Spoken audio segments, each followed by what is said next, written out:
Años después, no ha pasado nada. Sin libertad de prensa no hay acceso a la información, ni independencia, no hay democracia. Comisión Centroamericana de Medios de la Compañía de Jesús, SECAM. Comunicar para cambiar.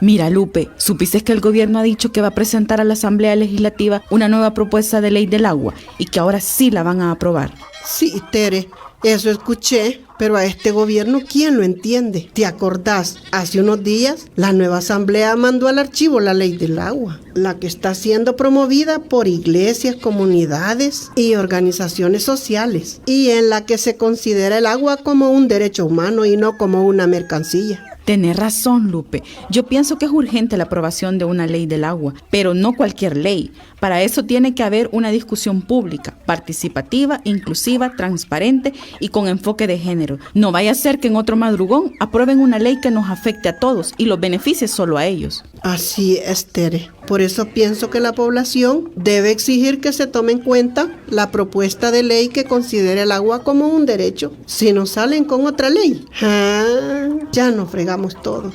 Ya te diste cuenta que los recibos vienen con aumento. Y el de la ANDA dice que no es cierto. Ni agua nos llega, pero los cobros sí puntualitos. El agua no se vende, se cuida y se defiende. Esta es una campaña informativa para el derecho humano al agua de FESPAD, con el apoyo de INCOTA.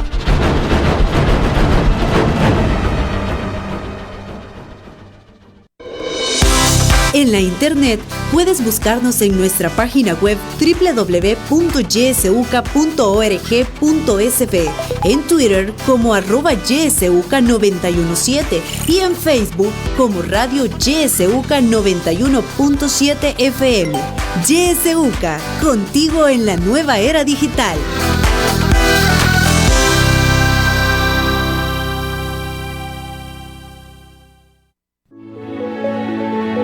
Política, economía, realidad nacional. Matinal presenta La Entrevista, un espacio de análisis y discusión producido por YSUCA.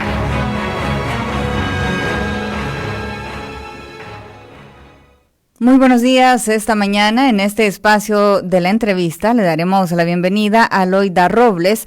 Ella es directora de Fortalecimiento Institucional del Estado, Transparencia y Anticorrupción de la Fundación de Estudios para la Aplicación del Derecho FESPAD, para hablar esta mañana sobre las puertas abiertas para la corrupción en el país. Le damos la bienvenida, Loida. Buenos días. Buenos días, Imelda. Muy contenta de estar nuevamente con ustedes y un saludo para toda la audiencia de YSUCA. Muchas gracias, Loida, por acompañarnos. Algunos economistas, Loida, han advertido que la aprobación del Bitcoin como una moneda de curso legal en El Salvador podría abrir una puerta más para la corrupción y también para el lavado de dinero. ¿Qué opinión tiene usted al respecto? Bueno, quizás antes de entrar en ese punto, yo quisiera abordar muy brevemente el Bitcoin es una moneda digital. O sea, tener claridad de eso, que requiere un sistema productivo virtual. Es decir, nosotros, las y los salvadoreños, no vamos a tener esa moneda en la mano ni metida en una billetera, sino que es una cuestión virtual. Y una característica principal de esta moneda es que su valor sube y baja según la ley de la oferta y la demanda, según las reglas del mercado. En El Salvador, recientemente, el 8 de junio, se aprueba al interior de la Asamblea Legislativa y por una iniciativa que es remitida por el presidente de la República, se aprueba la denominada Ley Bitcoin. Antes de ello, de entrar quizás como un poco a las implicaciones que tiene esta ley y los efectos en el tema de corrupción que pueda tener, es necesario recordar que el país tiene una ley de integración monetaria. Hace algunos años, la moneda de curso legal en El Salvador era únicamente el colón. Cuando se emite la ley de integración monetaria, allá cuando era presidente Francisco Flores, se dice en esa ley que íbamos a funcionar con bimonetarismo, es decir, que íbamos a tener en circulación el colón, pero que también íbamos a tener en circulación el dólar. Eso funcionó en los primeros días que entra en vigente la ley de integración monetaria, pero en el transcurso del tiempo los bancos fueron capturando todo el colón que había en circulación, el país deja de emitir su moneda, que era el colón, y empezamos a adoptar prácticamente el colón como moneda única de curso legal, que es lo que tenemos en este momento. Todas y todos hacemos nuestras transacciones en dólares.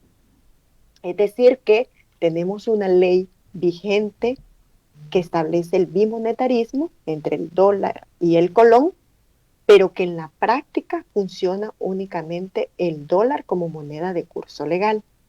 Ahora bien, viene la aprobación de esta ley Bitcoin, que ahora establece que va a circular, que va a ser moneda de curso legal, tanto el Bitcoin como el dólar. O sea, ya se desconoce totalmente lo que establecía la ley de integración monetaria relacionado a que circulase el colón como moneda de curso legal. Es decir, que en este momento tenemos con esta ley, una vez entre en vigencia, por ahí por septiembre, inicios de septiembre de este año, vamos a tener circulando virtualmente el Bitcoin y físicamente vamos a tener circulando el dólar.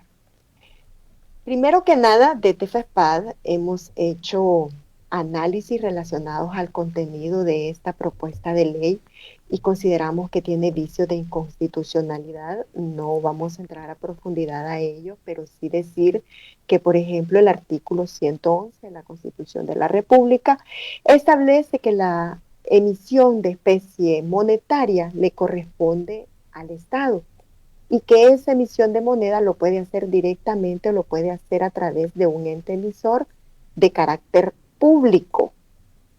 Hay que decir que la emisión del Bitcoin ni va a corresponder al Estado y mucho menos una instancia nacional de carácter público la va a estar emitiendo, sino que eso viene dado de instancias privadas, ¿no?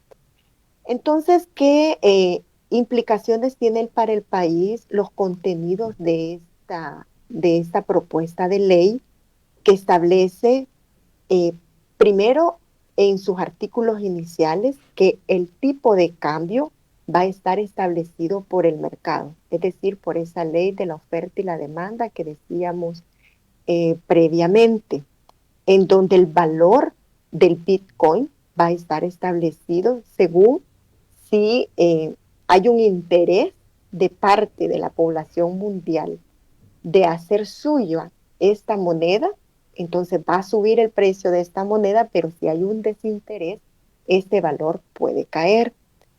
Entonces no va a haber una regulación nacional. Establece además los contenidos de esta ley que las contribuciones tributarias que hagamos todas y todas las podemos hacer con Bitcoin. Pero tenemos previamente que va a haber circulación legal del dólar y del Bitcoin.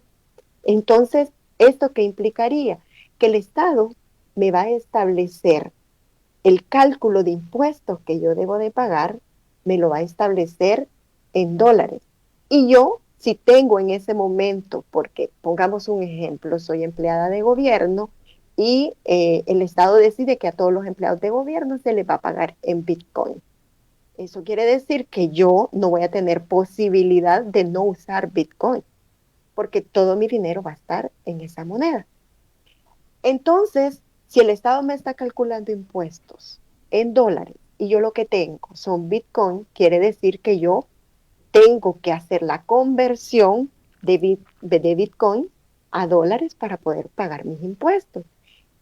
Pero si acabamos de decir que el precio del Bitcoin va a ser fluctuante, quiere decir que yo voy a tener en mi haber digital, virtual, una cantidad de dinero que puede ser más o puede ser menos. Y cuando yo haga esa conversión a dólares, dependerá, no es que un Bitcoin vale $1, no está equiparado, porque estamos diciendo que el valor es fluctuante. entonces eso va a implicar que en determinado momento yo tenga en esa conversión que tengo que hacer para pagar mis impuestos, tenga que gastar más o gastar menos, porque no está un precio fijo del valor de esa moneda. Entonces, estas son implicaciones que la economía familiar puede tener el uso del Bitcoin. Por ahí en la propuesta de ley se establece que se va a crear un fideicomiso que es el que va a permitir que no exista un riesgo en la depreciación de la moneda y que va a absorber, por ejemplo, todos esos costes fluctuantes de la transacción que haya entre Bitcoin y el dólar. Pero a la larga lo que se está haciendo con ese fideicomiso es que se está socializando los riesgos de la fluctuación de esa moneda, porque a la larga todas y todos pagamos todos esos dineros que son comprometidos por el Estado y que le llega a través de nuestros impuestos.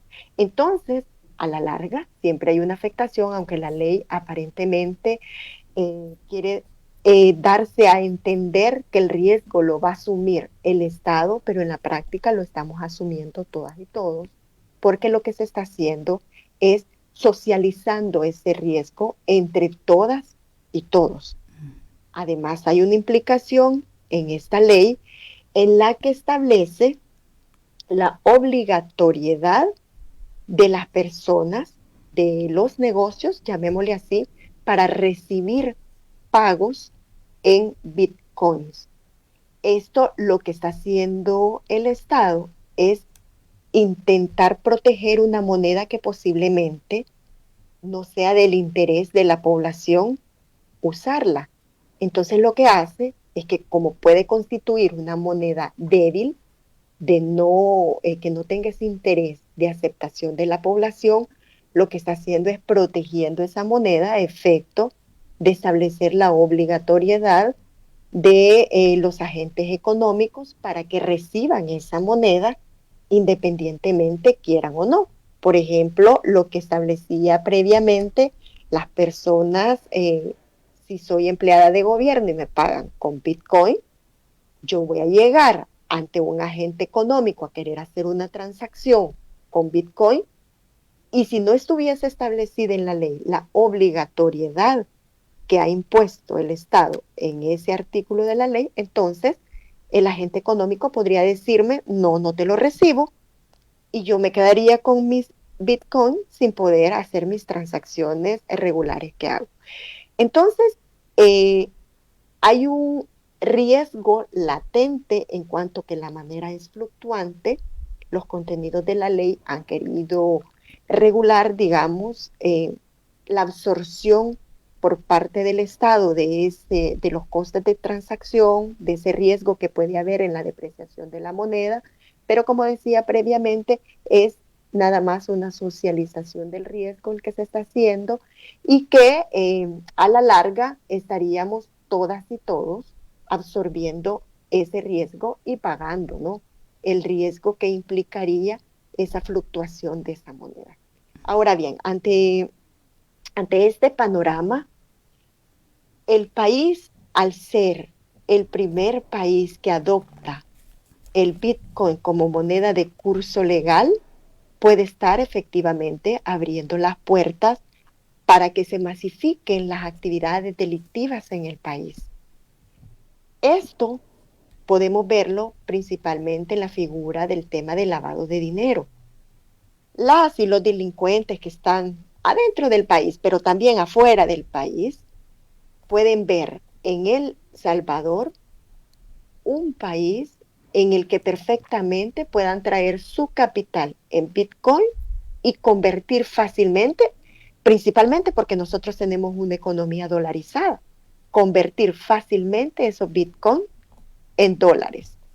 Todo ese esquema delictivo que puede estarse dando a través de la virtualidad, pero en capitales externos de fuera del país, pueden venir y convertir el país en un paraíso en donde suceda esa masificación de actividades delictivas.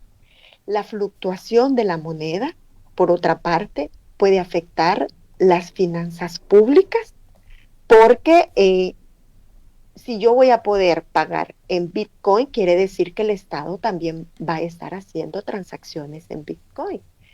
Y si la moneda es fluctuante, va a correr ese mismo riesgo que yo planteaba a nivel personal, lo va a tener también la finanza del Estado. Pero además, esa afectación la va a tener las finanzas en la economía familiar en términos generales. Es decir, que va a haber un riesgo no únicamente en la economía familiar, sino que también en la economía de país, que va a estar supeditado a ese valor que la fluctuación de la moneda se vaya dando en razón del libre mercado, ¿sí? De las reglas que establecen la oferta y la demanda. Además, otro riesgo que se corre con esta moneda es el hecho de que incrementa el costo energético para la producción, para mantener esa moneda que circula virtualmente. Requiere obviamente de una inversión en energía, requiere también una inversión en hardware, en software, que permita sostener la circulación de esta moneda. Entonces son una serie de riesgos a los cuales nos estamos exponiendo como país.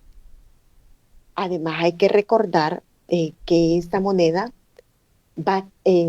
adolece de una ineficiencia del sistema para procesar las transacciones, porque el procesamiento de transacciones por minuto es muy mínimo, lo que implica que si tenemos a todo un país tratando de hacer transacciones diarias, a la banca tratando de hacer transacciones diarias para hacer pagos, para convertir en dólares, y si la capacidad del sistema para procesar todas esas transacciones es muy limitado, eso va a afectar la fluctuación que se dé, el intercambio que se dé entre compradores y vendedores en el país. Entonces es esa serie de riesgos que inclusive el Grupo de Acción Financiera Internacional, el GAFI, ya ha establecido algunos informes en los que indica que efectivamente la moneda del Bitcoin puede ser propicia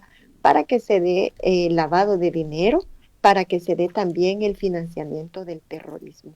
Entonces es una serie de riesgos a los cuales el país ha entrado una vez, bueno, de hecho es que ya hay una serie de especulaciones y no tenemos en este momento la circulación legal.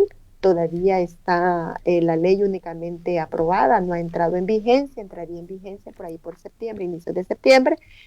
Y una vez entre en vigencia, obviamente ya se materializan todos estos riesgos a los cuales nos vemos impuestos por la aprobación de esta moneda que inicialmente establece la ley que va a permitir ahora nuevamente un bimonetarismo, ahora en la figura del Bitcoin y el dólar, pero luego no sabremos, ¿verdad? Todos estos riesgos en la economía familiar, en la economía de país, se ven dados principalmente por todas las transacciones que se tienen que hacer, porque tampoco es que la ley esté estableciendo que va a ser una imposición, porque prácticamente es una imposición cuando establece la obligatoriedad a los agentes económicos de recibir la moneda. Este riesgo queda establecido porque las transacciones no van a ser únicamente en Bitcoin. Si fuesen únicamente en Bitcoin, yo recibo Bitcoin y pago en Bitcoin, pero aquí hay que hacer transacciones en tanto que va a seguir el bimonetarismo ahora en la figura de Bitcoin y dólar. Loida, con respecto a esto que usted nos mencionaba, que el Bitcoin es una moneda digital y que no pasa por ningún banco, por ningún control del Estado, no deja rastro de las transacciones que se hacen a través de Bitcoin. El presidente de la República, a través de Twitter, ya habla que las búsquedas en inglés de bienes raíces en El Salvador se han disparado a niveles nunca antes vistos, mientras se está advirtiendo sobre esta situación del Bitcoin. ¿Cómo ve usted esta situación en materia de transparencia y cuáles son las alertas que la población debe tener ante este tipo de transacciones, es decir, ante este tipo de búsquedas o de compras que se puedan hacer desde el extranjero con Bitcoin, que se puedan hacer acá en El Salvador, ya sea de bienes raíces o de cualquier otro tipo de producto o servicio acá en el país? Sí, eso está un poco relacionado en lo que ya veníamos platicando sobre esos riesgos, ¿verdad? Que como país estamos asumiendo al adoptar esta moneda. Veíamos recientemente cómo China ha limitado el uso de la moneda, las transacciones en el país debido a los efectos negativos que está teniendo en cuanto a la masificación de actividades delictivas, a el lavado de dinero que se está dando, y ese es un riesgo real que vamos a tener en el país. Desde las instituciones, desde algunos actores de gobierno se ha hablado recientemente, por ejemplo, criminalizando las organizaciones de sociedad civil y estableciendo inclusive que pueden ser constitutivas de lavado de dinero. No obstante, se aprueba una ley que prácticamente pone servido en bandeja el hecho de que puedan venir capitales externos y que nuestra economía sea utilizada, nuestro sistema financiero sea utilizado para el lavado de dinero, y que se va a dar de una forma muy, muy sencilla, debido a que todas esas transacciones que se dan en Bitcoin, no hay un intermediario financiero, no existe una banca que esté sirviendo de intermediario. Yo de forma anónima puedo hacer una cantidad diversa de transacciones que me permitan convertir mi moneda Bitcoin en dólares, y una vez yo ya tenga dólares, pues ya meto eso en una economía, en un patrimonio de una institución, de una persona, y fácilmente yo he blanqueado ese dinero y se me convierte en una moneda de curso legal. Todos estos riesgos es algo que se está analizando. El Salvador está en la mira de instancias internacionales, de analistas financieros, económicos internacionales, que están echando la mirada en nuestro país y que están diciendo estos son los riesgos reales a los que se está exponiendo El Salvador. No obstante, hay que recordar que esta propuesta de ley se emite de una forma express en la Asamblea Legislativa, sin respetar análisis ninguno, sin respetar posturas de instancias que manejen estos temas. Simplemente es una propuesta de ley que es canalizada por el órgano ejecutivo, y como hemos visto la dinámica al interior de la Asamblea, en donde todos los diputados y las diputadas que responden a los intereses del órgano ejecutivo y a los intereses de un grupo pequeño, un grupo que concentra el poder en estos momentos en el país, se aprueba, ¿no? Se aprueba sin menor discusión, entra hoy y sale hoy mismo. Es una ley que afecta directamente. Nosotros somos un país con índices de pobreza, con población que aún vive en pobreza extrema, y que esta situación va a venir a afectar mucho más las finanzas. Se le quiere dar una visión, una mirada de que esta ley lo que trae es bondades para el país, pero al hacer ese análisis, al leer a los expertos, al escucharles, uno se da cuenta que es una ley que prácticamente va a afectar la economía nacional, la economía familiar, y obviamente podemos convertirnos en lo que se denomina como paraísos para el lavado y el blanqueo de capitales. Nos quedan pocos minutos para irnos a la pausa, Loida, pero para empezar a hablar sobre el tema de las ICIES. Mientras sigue la incertidumbre de la población por el Bitcoin, el país se ha quedado sin una comisión internacional contra la impunidad. ¿Qué implicaciones tendrá esto para el país a corto, mediano y largo plazo desde su punto de vista, Loida? Bueno, efectivamente conocimos cómo también recientemente no solo el presidente de la República, sino también el fiscal general de la República prácticamente ponen fin el presidente al acuerdo marco que se tenía firmado entre el órgano ejecutivo y la Organización de Estados Americanos y que permitía el funcionamiento de la Comisión Internacional contra la Impunidad, la CICIES, amparándose en el discurso que tuvo también el fiscal general de la República, quien pone fin, este fiscal general de la República, electo de forma ilegítima, inconstitucional, pone fin a un acuerdo que se tenía entre Fiscalía General de la República y CICIES y que permitía a las CICIES viabilizar su mandato, no de forma general, porque nace la CICIES adscrita prácticamente al órgano ejecutivo, lo que no le permitía tener un funcionamiento mucho más amplio, de investigación mucho más amplia, sino que estaba circunscrito a la dinámica que pudiese darse dentro del órgano ejecutivo. Por eso es que hemos visto como parte de los resultados investigativos que tuvo la CICIES, por lo menos lo que se ha conocido, hemos visto investigaciones al interior del órgano ejecutivo. No obstante, se decide no solo desde el órgano ejecutivo, como decía, sino también de Fiscalía General de la República, ponerle fin a este acuerdo que viene a sumarse a una serie de acciones que venían debilitando la institucionalidad del Estado. Con el cancelamiento que se hace, el cierre de las CICIES, se concreta o es una acción más que evidencian un poco interés por parte del presidente de la República en combatir de manera seria el flagelo que implica la corrupción y que tiene implicaciones directas para la población en su conjunto.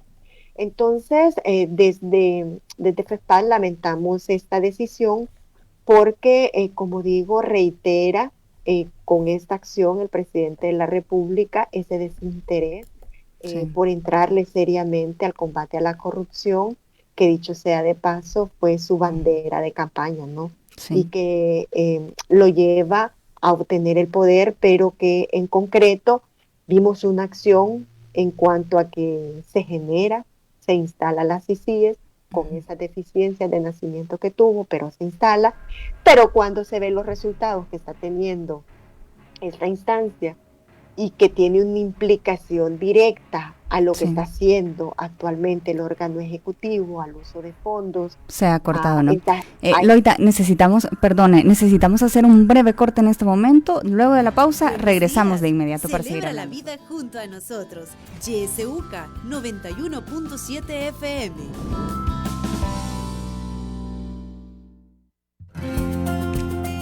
Ahora, cuidar su salud depende de usted. Cúbrase siempre la boca y la nariz con un pañuelo desechable al toser o estornudar, o cúbrase con la parte interna del codo y no escupa. Prevengamos el COVID-19. YSUCA, siempre con vos.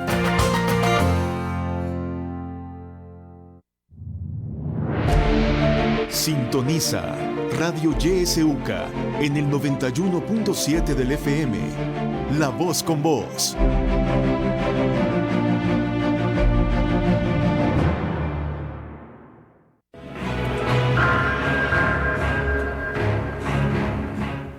Continuamos esta mañana hablando con Loida Robles, directora de Fortalecimiento Institucional del Estado, Transparencia y Anticorrupción de la Fundación de Estudios para la Aplicación del Derecho, FESPAD. Esta mañana conversamos sobre puertas abiertas para la corrupción. Loida, antes de irnos a la pausa, usted ya nos planteaba que justamente cuando la CICIES empezó a demostrar que realmente estaba haciendo su trabajo de investigación y de lucha contra la corrupción, entonces se decide desde el gobierno y también la Fiscalía General de la República que se iba a cortar toda vinculación con esta institución de la OEA. Si nos puede continuar hablando sobre este punto, por favor. Bueno, la CICIES ante toda esta situación emite un comunicado en el cual entre uno de sus varios puntos que es importante destacar, ¿verdad? Hay muchos puntos muy relevantes que establecen ese comunicado y que no hay que leerlos a la ligera, sino hay que leerlos con detenimiento y hacer el análisis. Uno de ellos es que establece la OEA que el gobierno tenía una pretensión de que las investigaciones que hiciese las CICIES estuviesen orientadas únicamente a investigar la corrupción de los adversarios de este gobierno, la corrupción del pasado, lo cual es importante abordarlo, pero tampoco hay que olvidarnos de la corrupción que se está dando en este momento por el actual gobierno. Y ese fue, creeríamos nosotros, el principal punto de quiebre que tuvo este gobierno, en tanto que las investigaciones que estaba realizando las CICIES estuvieron orientadas a lo que está haciendo actualmente este gobierno. De hecho, se conoció a través de los medios de comunicación de la entrega que hizo las CICIES a la Canciller de la República de una propuesta de reformas encaminadas a una transformación integral en el tema de combate a la corrupción y que venía orientado según lo que establece el mecanismo de seguimiento de la Convención Interamericana contra la Corrupción, es decir, una agenda integral de combate a la corrupción. Pero además, la CICIES le entrega al Ejecutivo un informe que tiene resultados adversos en donde se analiza el manejo de fondos públicos que hubo por parte del gobierno durante el periodo de cuarentena y de emergencia provocada por la pandemia por COVID-19. Ante los resultados adversos y con el convenio que ya se tenía entre CICIES y Fiscalía General de la República, en donde el anterior fiscal general, o el que debería de estar, el que fue legítimo en su elección, hizo algunas investigaciones, supimos también a través de los medios de comunicación, cómo se vio como parte de esas investigaciones el acercamiento de la Fiscalía para indagar al interior del Ministerio de Salud. Es decir, que los resultados que estaba teniendo el Ejecutivo en razón del convenio marco que tenía con la CICIES y el convenio que la Fiscalía General de la República tenía también con la CICIES no le fue favorable. Los resultados no le fueron favorables y ante eso hubo una negativa por parte del Ejecutivo al decir que nunca habían recibido nada por parte de las CICIES. Desde las organizaciones de sociedad civil tuvimos conocimiento tanto de la propuesta de reforma integral que hacía la CICIES, en donde habría que hacer énfasis a la reforma procesal penal que se requería para que la CICIES pudiese ser querellante en los procesos, es decir, que pudiese ser parte en los procesos judiciales que se establecieran para combatir la corrupción. Eso es algo que nunca sucedió. El Ejecutivo niega haber recibido esas propuestas y obviamente desconoce el informe que ahora en su comunicado no hace público los contenidos, pero hace pública la existencia de ese informe en las CICIES. Hay que recalcar también que las CICIES comete un error en tanto que las investigaciones que estaba teniendo, digamos que en su momento tenía su razón de ser, que fuese con cautela, en el sentido de no entorpecer investigaciones eventuales que se pudiesen dar por parte de la Fiscalía General de la República. De estos 12 casos, de los cuales Fiscalía retoma 3, pero además del informe adverso al órgano ejecutivo, en tanto que no hubo transparencia e indicios constitutivos de corrupción de cómo se manejaron los fondos para responder a la emergencia por COVID-19. El error que comete en este momento, y que es una deuda que tiene la OEA, las CICIES, es en el sentido de que debe de hacer pública esta información. No solo el informe, sino también la información relativa a la investigación de esos 12 casos que en su momento estableció que llevaba en transcurso de sus investigaciones.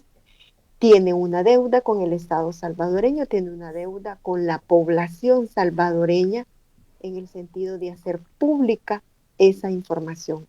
Si no la hace pública, estaría constituyéndose en una instancia que nace para combatir la impunidad, pero que en este momento, al no hacer pública esa información, abonaría a esa impunidad que ha reinado por años en nuestro país. Nos llega un mensaje a través de nuestro número de WhatsApp, nos hacen una pregunta, dice, hola, buenos días, ¿el pueblo nos podemos manifestar para abolir esa ley del Bitcoin? Gracias. Recuerde que puede también marcarnos al 22759501, 22759502, enviarnos sus mensajes de texto o de voz a través de nuestro número de WhatsApp, el 75712779, o también puede participar a través de nuestra fanpage en Facebook, Radio YSUCA 91.7 FM. Le vamos a dar paso a Loida para que nos pueda responder esta pregunta que hace esta persona oyente, pero antes le vamos a dar paso a un audio que nos llega a través de WhatsApp. Escuchamos. Aló, buenos días. Gracias por el programa. Decirles que lamentablemente, ¿verdad? Las personas pobres están desorganizadas y no hay quien las organice ahora. Pero ¿no cree usted que sería posible si estas organizaciones como la NEP, organizaciones grandes, organizaciones que podrían parar esta cuestión, negándose a recibir el Bitcoin? ¿Qué sucedería entonces si ellos tuvieran la voluntad de hacer algo por el pueblo en realidad? Gracias. Gracias a la mía por este audio. Recibimos una llamada telefónica en este momento. Buenos días, adelante. Buenos días. Buenos días. Sí, adelante. Muchas gracias por este gran programa. Y a la UCA quiero... Bueno, tenemos problemas ahí con la comunicación con la niña Miriam. No logramos escucharle. Hola, niña Miriam. Hola. No, hemos perdido ahí la comunicación, lamentablemente. Le vamos a dar paso a Loida para que nos pueda brindar sus comentarios. Adelante, Loida. Sí, muchísimas gracias. Definitivamente que como pueblo nos podemos manifestar en razón de esta ley, que ya ni siquiera es una propuesta, sino que ya es un marco legal aprobado, que va a entrar en vigencia, querramos o no, ¿verdad? Ante cómo está la institucionalidad del Estado, hay que recordar la captura de poder que hay en muy pocas manos, en donde se articulan muchas iniciativas de cara a intereses particulares muy, muy puntuales de un grupo muy minoritario. Lastimosamente, con lo que sucedió el 1 de mayo, y allí es donde uno dice, tiene implicaciones el hecho de que los magistrados hayan sido removidos, ¿qué implicaciones tiene para la población? Tiene implicaciones muy serias para la población. ¿Qué es lo que va a pasar en este momento? Está esta ley aprobada. Desde las organizaciones pudiésemos manifestarnos diciendo, vamos a realizar un recurso de inconstitucionalidad que permita cesar la aplicación de esta ley, para que todas y todos no salgamos afectados. Pero ¿qué es lo que va a pasar? Hacemos de las organizaciones, cualquier persona puede interponer un recurso de inconstitucionalidad ante la Corte Suprema de Justicia, específicamente la Sala de lo Constitucional. Lo podemos hacer y de hecho es que es una responsabilidad, hay que hacerlo, hay que poner a prueba la institucionalidad que tenemos, aunque esté capturada. Lo vamos a hacer y ¿cuál va a ser la resolución que esperaríamos de esta sala ilegítima, inconstitucional? Lo que va a suceder es que como los intereses a los que responde la Sala de lo Constitucional son los mismos intereses del presidente de la República, no va a haber una resolución favorable para la población. Lo que se va a hacer es algo similar, por ejemplo, a lo que se tuvo con la Ley de Integración Monetaria. En aquel entonces, FESPAD interpuso una demanda de inconstitucionalidad para que no entrase en vigencia esa ley. ¿Y qué fue lo que sucedió? La sala tuvo el recurso ahí, como la sala no tiene tiempos legales que le impongan cuándo debe de hacer su resolución a la interposición de demandas que se le presenten, la puede tener ahí por muchos años, como la puede resolver en un momento muy breve. ¿Qué es lo que hizo la Sala de lo Constitucional de aquel entonces? Esperó que entrara en vigencia la ley, esperó que la economía empezase a funcionar con colones y dólares. Los colones fueron bajando, su circulación fueron bajando, fue incrementando el dólar. ¿Y qué es lo que hizo la sala? Dijo, ay, sería inconveniente para el país en este momento en el que ya el dólar anda circulando, retroceder a lo que teníamos, entonces ya no es conveniente para el país. Eso puede pasar en este momento, o simplemente decir, no, es constitucional y no le acepto sus argumentos. Entonces, tenemos una sala que responde a esos intereses, difícilmente vamos a tener una resolución, pero hay que ponerlo a prueba. Podemos manifestarnos, puede haber también una manifestación social concretizada en una demanda social articulada que exija la no entrada en vigencia de esta ley. Pero para eso debe de haber una conciencia plena de la población de que hay una afectación directa a su economía familiar. Aquí lo que está en juego es que yo hoy tengo $100, pongámoslo en dólar para que sea de mejor comprensión. Hoy tengo $100, pero convertidos en Bitcoin, ¿verdad? El equivalente, digamos. Y la moneda sube y baja y en determinado momento yo tengo menos dinero. Ya no tengo esos $100, sino que tengo menos. Eso es un riesgo al que todos vamos a estar expuestos con la entrada en vigencia de la ley que permite al Bitcoin ser moneda de curso legal.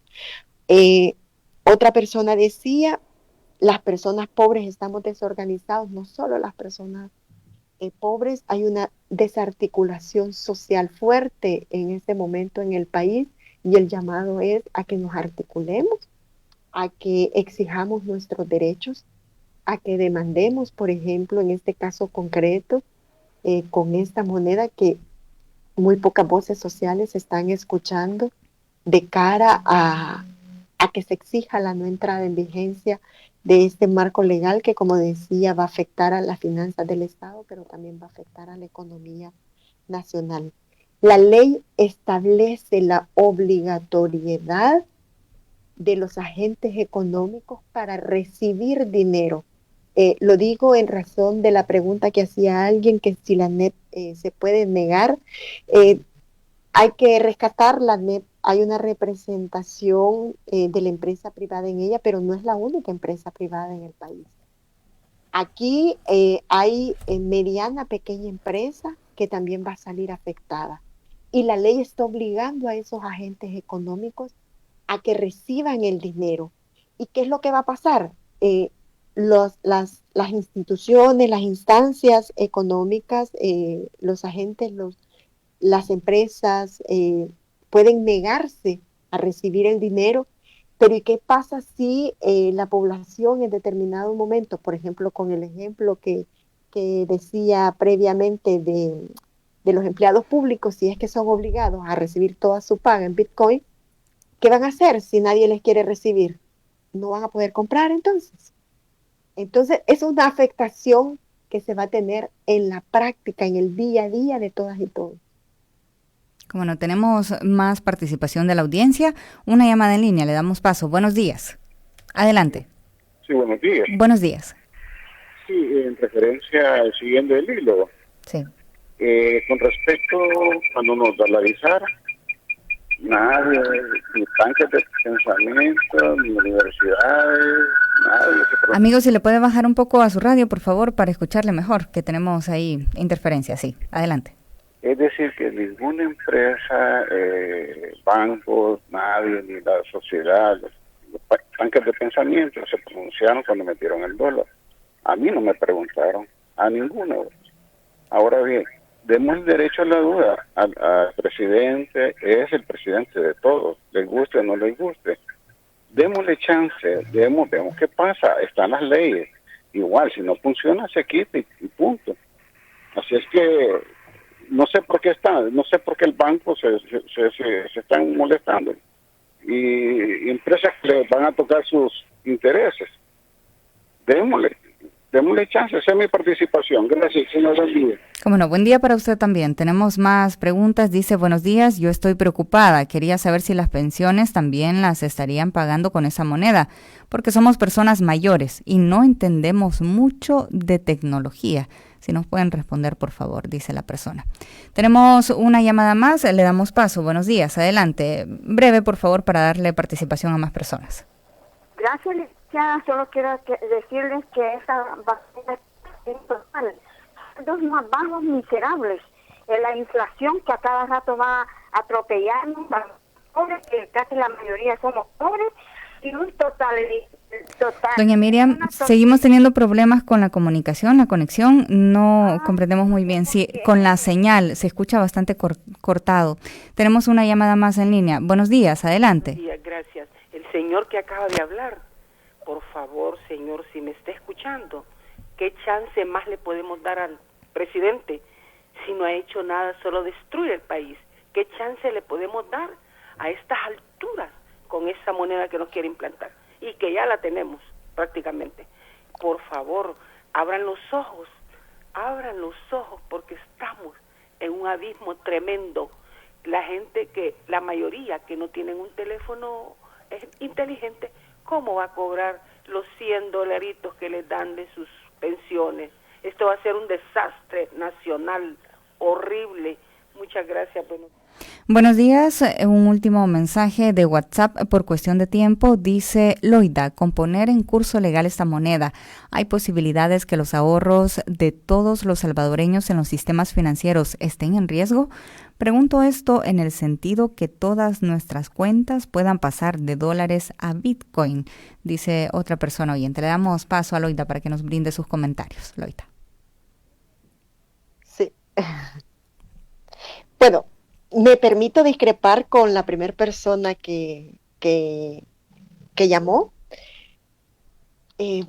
Dice que para la dolarización no se pronunciaron. Yo decía previamente, FESPAD fue una de las instancias que interpusimos un recurso de inconstitucionalidad a efecto de que no se permitiese la dolarización. En aquel entonces se pensaba que al venir el dólar, yo iba a tener como más dinero, claro, porque teníamos la costumbre de la remesa, que cuando nos mandaban dólares, yo hacía el cambio y eso se me multiplicaba en más dinero, pero eso no fue lo que pasó. Lo que pasó fue que yo seguí ganando mi equivalente en colones, pero empecé a gastar en un equivalente en dólares, porque los precios subieron, todo subió. Entonces, eso afectó directamente la economía individual de cada persona. Por otro lado, plantea el amigo, y contradiciéndose él mismo, porque expresa que como una especie de queja, que para la dolarización nadie se queja, pero luego dice, esperemos a ver qué pasa, demos el beneficio de la duda. No podemos hacer eso. Eso implica que yo como ciudadano y ciudadana no estoy analizando mi entorno, no estoy analizando lo que está sucediendo con todo el accionar que está teniendo las instituciones del Estado y que está teniendo principalmente el presidente de la República. No podemos quedarnos ahí esperando a ver qué pasa, porque ya los análisis nos indican, los análisis técnicos nos indican que va a haber una afectación directa a la economía familiar. Entonces me quedo esperando y como dice el amigo, la ley está ahorita y ahí después la quitamos. ¿La quitamos quién? La quitamos esta Asamblea Legislativa que responde a los intereses del órgano ejecutivo. Porque es que ¿quién la puede derogar? Y eso no va a suceder. Eso no va a suceder porque va a seguir respondiendo a los intereses del presidente. No voy a ser yo, Loida Robles, la que voy a llegar y voy a decir, no, derogo esta ley. Es la Asamblea Legislativa. No voy a poder quitarla. Las afectaciones que tuvo la ley de integración monetaria que permitió la dolarización no se pudo quitar, esa ley sigue vigente, entonces es una afectación directa y el llamado es, no nos quedemos esperando a ver qué pasa, como dice el amigo, reaccionemos en este momento. Definitivamente que hay una posibilidad, porque la ley no explica claramente, pero hay una posibilidad real que las pensiones eventualmente puedan ser pagadas en Bitcoin. Hay una posibilidad real que los ahorros que yo tenga se me puedan transformar en Bitcoin, ya no en dólares. ¿Y por qué es una posibilidad real? Aunque la ley no lo establece claramente, la ley lo que establece es el bimonetarismo en cuanto el Bitcoin y el dólar.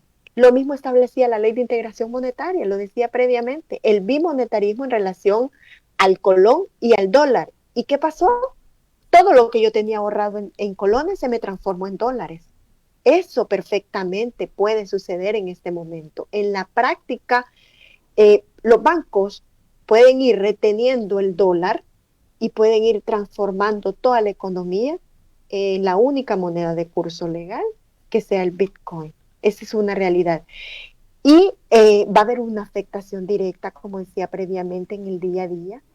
Las personas requieren de un asesoramiento previo de cómo funciona esto del Bitcoin, de cómo yo puedo hacer mis transacciones, qué va a pasar con la población en pobreza extrema, que como bien decía una de las personas que se comunicó, no tienen teléfonos inteligentes, cuál va a ser el método. O sea, hay una serie de dudas en este momento que todavía no se sabe cómo se va a concretizar, no hay un reglamento todavía emitido que permita conocer cómo se va a concretizar la transacción en el día a día entre todas y todos. ¿Cómo no? Loida, ya para finalizar este espacio de la entrevista, que solamente nos quedan 5 minutos, pero de forma breve, más adelante vamos a ir ahondando en esto, pero el Ministerio de Hacienda ha enviado a la Asamblea Legislativa una solicitud de préstamo por $30 millones más, de los cuales $4.4 millones irían destinados para el Organismo de Inteligencia del Estado, el OIE, lo cual es un tipo de partida secreta del gobierno. ¿Qué valoraciones tiene sobre esto, Loida? Mire, es bastante preocupante. Habría que indagar en qué va a invertir la OIE esa cantidad de dinero que a propósito termina constituyendo más deuda para el país. En qué va a invertir tanto dinero la OIE. Mucho se ha hablado del hecho de persecución a la pos de disidentes. Se hablaba, por ejemplo, por parte de un funcionario público, el hecho de que hay una persecución a periodistas. Persecución puede ser física, puede ser electrónica, puede ser que les estén infiltrando su comunicación en los teléfonos particulares e institucionales, la comunicación electrónica. Es decir, hay una serie de acciones que han quedado a la vista y que lo han expresado abiertamente con total impunidad los funcionarios de este gobierno, en el sentido de que hay una persecución a esas voces disidentes, como lo constituyen el grupo de periodistas, como lo constituimos las organizaciones de sociedad civil. Es conocido también que este organismo en el pasado ha hecho esa persecución, esa escucha, e indistintamente, antes de ser tan incómodos para este gobierno, había una escucha telefónica, había una persecución por parte de este organismo que efectivamente se ha conocido que el dinero que pasa a través de este organismo puede constituir una especie de partida secreta, ¿verdad? Que aunque en la práctica se diga de que ya no existe esa partida secreta, pero siempre se buscan esos mecanismos y este puede constituir efectivamente uno de ellos para hacer gastos indebidos en la administración pública que no están sujetos a controles institucionales. Entonces es preocupante, ciertamente. Habría que conocer en qué se estaría invirtiendo estos fondos y si lo que se está buscando es efectivamente una mayor persecución a todas estas voces disidentes. Bueno, Loida, muchísimas gracias por acompañarnos. Un mensaje para la población para que ejerza su rol de contraloría social en la coyuntura actual del país. Justamente eso, que ejerzamos ese rol de contraloría social. ¿Cómo se hace eso? Investiguemos, demandemos, exijamos, no nos quedemos callados, como decía el amigo, esperemos a ver qué pasa. No podemos esperar a ver qué pasa. Tenemos una responsabilidad con nosotros mismos, todas y todos tenemos esa responsabilidad, porque todo lo que está sucediendo tiene esas implicaciones fuertes, implicaciones negativas para la vida política, social, económica de nuestro país, en donde estamos viendo una vulneración grave al Estado de Derecho, una vulneración grave a la democracia. Si no logramos observar eso, es sencillamente porque no estamos haciendo ese análisis de esas implicaciones serias que tiene todo lo que está haciendo este gobierno en colaboración con toda esa serie de instituciones que por hoy responden a sus intereses. El llamado es a que busquemos información, a que leamos, a que escuchemos a gente que maneja estos temas. Todos vamos aprendiendo en el camino sobre algunas cosas. Esto de Bitcoin es novedoso para nuestro país, ¿verdad? Ya se viene hablando de Bitcoin desde hace varios años, pero para nuestro país es novedoso. Tenemos una responsabilidad de saber qué implicaciones tiene el uso de esta moneda. Yo aprovecho para agradecer nuevamente a YSU el espacio y para agradecer la sintonía de toda la audiencia que ustedes tienen y que nos permite llegar con este y otros temas que damos a sus órdenes. Así es, muchísimas gracias, Loida, por su tiempo y gracias también a todas las personas que permanecieron en sintonía de este espacio de la entrevista. Usted puede volver a escuchar la entrevista completa tanto a través de nuestra fanpage en Facebook, Radio YSUCA 91.7 FM. Ahí queda grabada la transmisión de este espacio y también a través de nuestra página web www.ysuca.org.sb. Más tarde usted podrá volver a escucharla o descargar el audio completo de esta entrevista que hemos tenido esta mañana con Loida Robles, directora de Fortalecimiento Institucional del Estado, Transparencia y Anticorrupción de la Fundación de Estudios para la Aplicación del Derecho FESPAD, que hemos hablado sobre diversos temas que estarían abriendo las puertas para la corrupción en el país. Gracias por su sintonía. Nos escuchamos el día de mañana, siempre a las 7 de la mañana.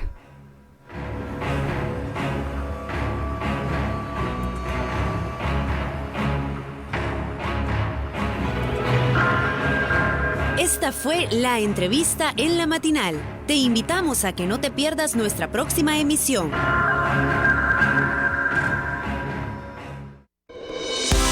En la internet puedes buscarnos en nuestra página web www.ysuca.org.sb